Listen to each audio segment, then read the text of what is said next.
बिस्मिल्लाहिर्रहमानिर्रहीम।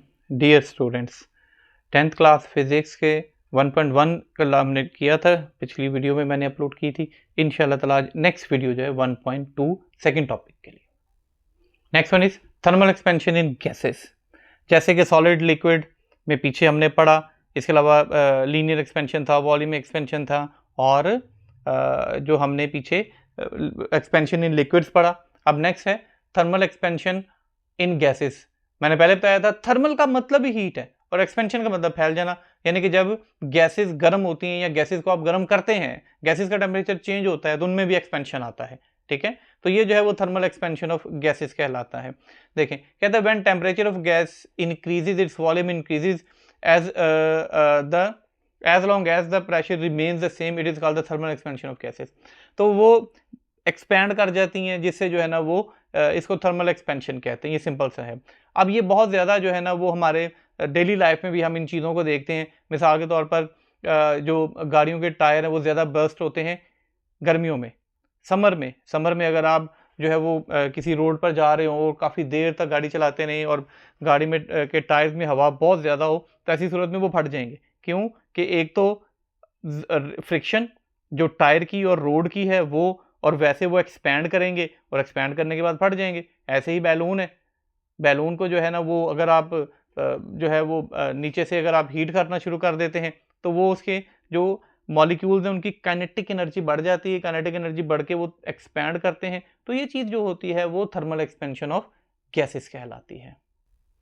Next one is consequences of thermal expansion in real life. अब इसके जो इस्तेमालात वगैरह हैं, हम डेली लाइफ में जो जो देख रहे होते हैं, वो इसके एक्सपेंशन हमारे लिए बहुत यूजफुल भी है और हम इसको जो है ना वो डेली लाइफ में देख भी रहे होते हैं कि जितने भी मटेरियल हैं वो कॉन्ट्रैक्ट करते हैं या फिर एक्सपैंड करते हैं टेम्परेचर चेंज होने के साथ। मैंने पहले बताया था कि अगर आप हीट अप करेंगे, गर्म करने से वो एक्सपैंड करते हैं और ठंडा करने से वो जो है वो कंडेंस हो जाते हैं, कॉन्ट्रैक्शन होती है उसमें। अब ये जो चीज़ें हैं, इन कॉन्ट्रैक्शन और एक्सपेंशन, इसको बड़ा ज़हन में रखा जाता है जब हम जो है ना वो स्पेशली कंस्ट्रक्शन वगैरह करते हैं उसमें। तो इसका जो है एक यूज़ होता है वो थर्मोमीटर में होता है। थर्मोमीटर में आपने देखा होगा जो क्लिनिकल थर्मोमीटर होता है। क्लिनिकल थर्मोमीटर कौन सा होता है? जो कि डॉक्टर्स यूज़ करते हैं अक्सर। तो उसके अंदर जो है वो मरकरी रखी जाती है। उसके अंदर मरकरी जो है ना वो जैसे ही हमारी बॉडी के कांटेक्ट में आती है तो क्या होता है कि वो एक्सपैंड कर जाती है, और कहाँ तक एक्सपैंड की है वो मेजरमेंट हम ले लेते हैं। सो जो थर्मल एक्सपेंशन है वो उसका यूज़ यहाँ पर आता है कि हम थर्मोमीटर से टेम्परेचर मेजर कर सकते हैं। इसके अलावा इसका जो है वो गैप्स इन रेलवे ट्रैक्स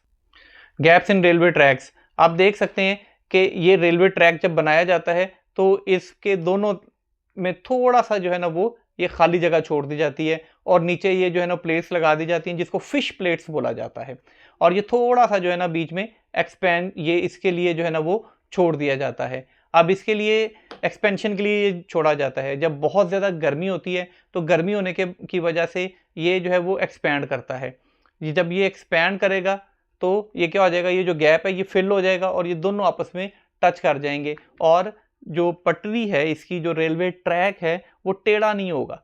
अगर वो बिल्कुल पहले जोड़ देंगे तो बिल्कुल टेढ़ा मेढ़ा सा हो जाएगा।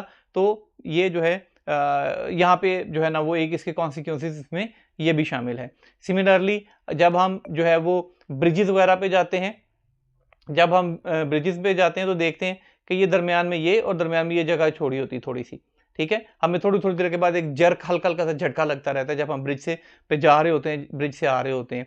अब इसमें ये किया जाता है कि सारे का सारा ब्रिज जो है वो एक ही नहीं बना देते, बल्कि छोटे छोटे से उसको जो है वो पोर्शंस में डिवाइड कर दिया जाता है। क्यों? क्योंकि जब बहुत ज़्यादा गर्मी होगी तो ये एक्सपैंड करेगा, एक्सपैंड करने के बाद ये जो एम्प्टी स्पेसिस हैं ये दोनों आपस में मिल जाएंगी।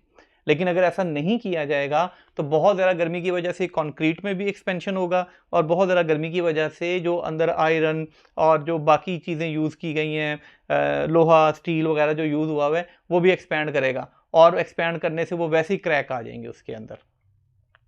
ये ब्रिजेस में भी यूज़ किया जाता है। इसी तरीके से जो है ना वो इसी तरीके से आपने जो है वो इलेक्ट्रिकल पोल्स में देखा होगा कि जब बिजली के खंभे होते हैं तो वहाँ पे जो वायर्स होती हैं उसके दरमियान में ऐसे सैग होता है, ऐसे ये बिल्कुल सीधे नहीं लगा देते, वो ऐसे नहीं लगाते, बल्कि थोड़ा सा जो है उनके दरमियान में ऐसे सैग, झुकाव जो है वो रखा जाता है। अब ये क्यों रखा जाता है? ये थर्मल एक्सपेंशन की वजह से। अगर वो इसको पहले ही जो है वो इस तरीके से बिल्कुल टाइट कर देंगे तो समर में तो हो जाएगा कि ये थोड़ा सा जो है ना एक्सपैंड करके कर्व कर जाएगा, समझ आ जाएगी। लेकिन जब बहुत ज़्यादा सर्दी होगी तब, जब चीज़ें गर्म करने से फैलती हैं तो उसी तरीके से ठंडा करने से कॉन्ट्रैक्ट भी तो करती हैं। तो ऐसी सूरत में क्या होगा कि यहाँ से जो है कॉन्ट्रैक्शन के बाद ये आपस में टूट जाएंगी। तो लिहाजा इन चीज़ों का ख्याल जो है वो रखा जाता है। ये भी थर्मल एक्सपेंशन की वजह से ही होता है। थर्मल एक्सपेंशन या कॉन्ट्रैक्शन इसकी वजह से ही होता है। इसी तरीके से गैस कंटेनर, एरोसोल स्प्रे वगैरह जो होते हैं, एरोसोल स्प्रे कौन से होते हैं? ये जो आप हेयर स्टाइलिंग जेल यूज़ करते हैं, ये जो परफ्यूम्स और दूसरे जो है ना ये एरोसोल स्प्रेज होते हैं। अब ये जो है ना ये भी फट जाते हैं या ब्रस्ट कर जाते होते हैं, ठीक है। अगर थोड़ा सा भी इसको हीट या सनलाइट सन में रखा जाए या फिर वैसे ही थोड़ा हीट के करीब भी रखा जाए तो ये फट जाएंगे। जैसे कि मैंने आपको एग्जांपल दी टायर की, बिल्कुल इसी तरीके से एयर होती है, ठीक है, तो उनकी काइनेटिक एनर्जी ज़्यादा होती है, वो एकदम से जो है ना वो ब्रस्ट कर जाते होते हैं। ऐसे ही पाइप्स और प्लम्बिंग में भी यूज़ होता है कि जो हॉट वाटर के जो होते हैं, जो कि गीज़र से आ रहे होते हैं, ठीक है, उनके वो हॉट वाटर से वो भी ब्रस्ट हो सकते हैं। तो इसमें क्या होता है कि जॉइंट भी लीक हो सकते हैं, तो इसलिए उनको ना थोड़ा सा फ्लेक्सिबल रखा जाता है इस तरीके से कि हल्की फुल्की सी जो है ना वो प्लास्टिक या उस तरीके के होते हैं कि वो उनके अंदर थोड़ी सी एक्सपेंशन हो सके ताकि वो इस चीज़ को कंट्रोल कर सकें। ये हमारा आज तक का लेक्चर था। इसके बाद इंशाल्लाह ताला स्पेसिफिक हीट कैपेसिटी आगे उसके इंशाल्लाह ताला कल वीडियो डाउनलोड करेंगे। मेरे चैनल को लाइक करें, सब्सक्राइब करें ताकि आपको जो है वो वीडियोस मिलती रहें और जो है वो नेक्स्ट जो है वो प्रॉपरली जो है आपको जो है इसकी अपडेट्स मिलती रहें ताकि नेक्स्ट वीडियो में आप जो है नेक्स्ट टॉपिक्स जो है वो भी आपके कवर हो सके। फर्दर मोर अगर आप कुछ पूछना चाहते हैं, किसी किस्म की कोई क्यूरीज हैं, तो आप कमेंट सेक्शन में जाकर पूछ सकते हैं। Thank you.